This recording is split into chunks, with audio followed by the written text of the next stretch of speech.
Hello, welcome to a new fight review. This is the Madiana Adrien Broner fight. So Madiana and Adrien Broner fought for the WBA welterweight title in December 14th, 2013. Adrien Broner was the WBA champion at the current time, and obviously Madiana was the challenger. Adrien Broner had just won the title and was making his first defence, which he beat Paulie Malignaggi earlier this year for the WBA belt. Madiana had recently joined up with Robert Garcia and had a string of knockouts, and obviously had earned his right to get the title shot. I did think this would be a big test for Adrien Broner because even though he's beaten some good fighters like Antonio DeMarco and Paulie Malignaggi, in the lightweight division, Adrien Broner was easily the best fighter in that division. It was a bit obvious because if you look through it, obviously when he was fighting at the lightweight division, Antonio DeMarco was the only real threat that he actually had, and Broner dispatched him quite easily. So when he moved up to 147, he jumped the light welterweight division because I think he said in an interview he didn't need to fight in the lightweight division. He wanted to make a big statement, which is fair enough, obviously. So then he beat Paulie Malignaggi, obviously for the WBA belt, and now is making a defence against Madiana. Most people do know Madiana by now. Has some good battles against Victor Ortiz, Amir Khan, and also Devin Alexander. So he has gone through the wars. He's beaten some good fighters. So you know this would be a good clash of styles, and it would make a great fight because both are exciting fighters, and both obviously they're not obviously a journeyman or washed up or coming off a massive loss, or they're both at probably in the prime of the career at the minute. Well, more Madiana, or Adrien Broner is only 23 years old, 24, still a prospect or up and coming, and still got a big future in the sport of boxing. So I did think Broner showed a bit of character to take this fight on, because he did say in his press conference after the Malignaggi win that he'll let these fans pick, obviously, and they picked Madiana, so you have to give him credit for that. But obviously trying to be like Mayweather too much, because yeah, Floyd Mayweather obviously is a good example to use for a boxer, because obviously he might be boring in the way he fights, but obviously Mayweather is the pinnacle fighter in the sport at the minute. Clearly you want to be like him, obviously you want to try and emulate styles, and people do say he is like the mini Mayweather, so even though I don't really agree with that, because Mayweather rarely gets hit with punches, and Adrien Broner is a stationary target the majority of the times I've seen him fight, so that's just my opinion. But eventually, as the fight came about, I was looking forward to it. I watched All Access, which was like the HBO documentary series of 24/7, but was it for Showtime. Good little insight on how they train. Madiana was taking it seriously, but I could tell there's a side of him as well. He just thought that he'll just breeze through Madiana. Obviously, Madiana's not the quickest, but he's strong. So obviously, I think in his eyes, he did think that he would beat Madiana quite comfortably. But Madiana's no joke. Yeah, obviously he's had a few losses, but they're against obviously better opposition. And yeah, really he hasn't beat anyone in like the top elite level of that current to date. So obviously people would think it would be a walk in the park for Broner, but I think Madiana would obviously come of age in this fight, if it makes sense, and really show what he's about, and I think he would not necessarily beat Broner, but I did think actually he would give him a good fight and maybe push Broner for the full 12 rounds. So when the fight came about, I was shocked at what happened. Madiana bullied Broner for the majority of the fight, knocking him down in the second round, pounding him everywhere, the body, the head, really giving Broner a massive work in. Broner had no answers, rarely threw enough punches, didn't do enough in the rounds to really collect any points that of any significance. Yeah, he had these moments where he would do a couple of good combinations, show his speed, his reflexes, but really it was all Madiana. Madiana didn't really need to do much adjustments. He obviously captured Broner's movements quite early because he hasn't really got a lot of movement. He moves with his upper body, not his lower body, which is obviously a mistake in my view.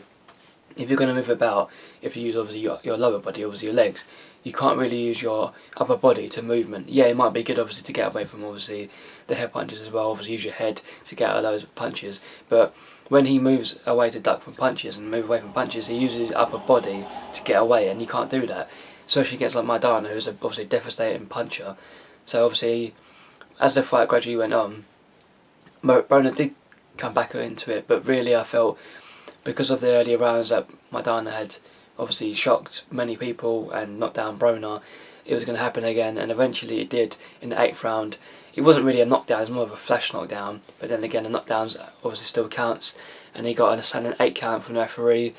He looked really bemused because at that point Broner was gradually coming back into the fight. He did okay, a few good combinations. I think in round 5 he got him with a good right hand to the chin, but Madiana's a tough fighter, and you know, he might obviously take a good, that might have been a good shot, but that didn't faze Madiana. So eventually, as I said, he got knocked down in the 8th round, and from then on Madiana just carried on doing what he was doing in the remainder of the fight, cutting off the ring. Like I said, it was more of a bit more even, gradually going to all the championship rounds.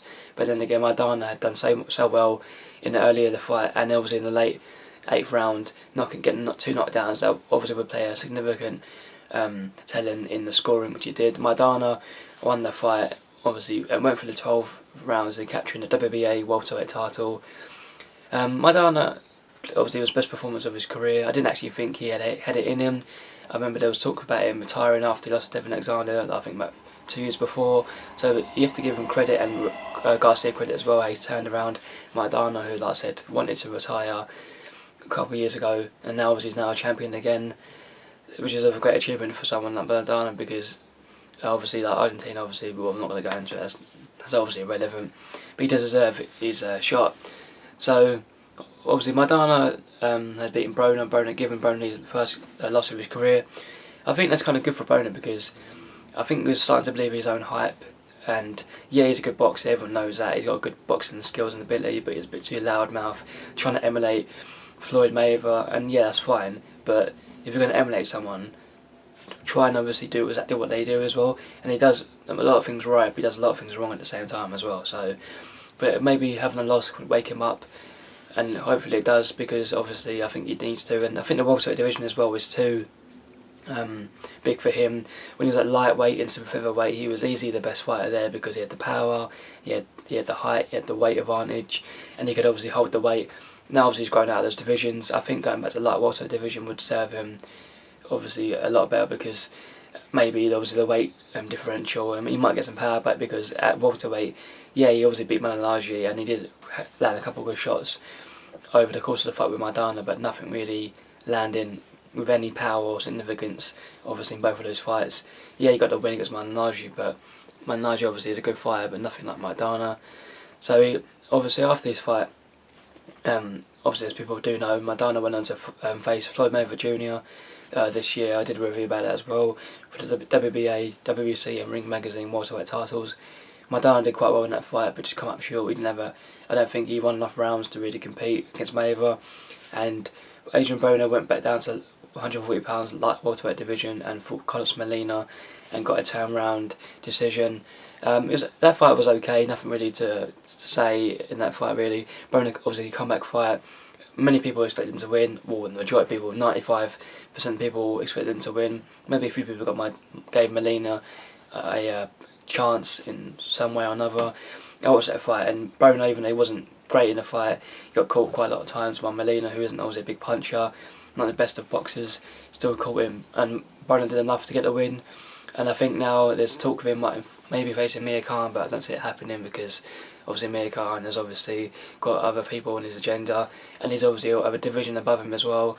So who knows what might happen to Broner. I do think he will become a champion again. He's a 3-time world champion already, which is obviously a great achievement in itself. But I do think if he stays at 140 pounds, he can become a champion as well. Maybe facing Danny Garcia if he stays at the division for a few more fights, or he might be going to 147. So who knows. But this has been my Marcus Madiana, Adrien Broner fight review. I hope you enjoyed it, and I'll see you back in the next video.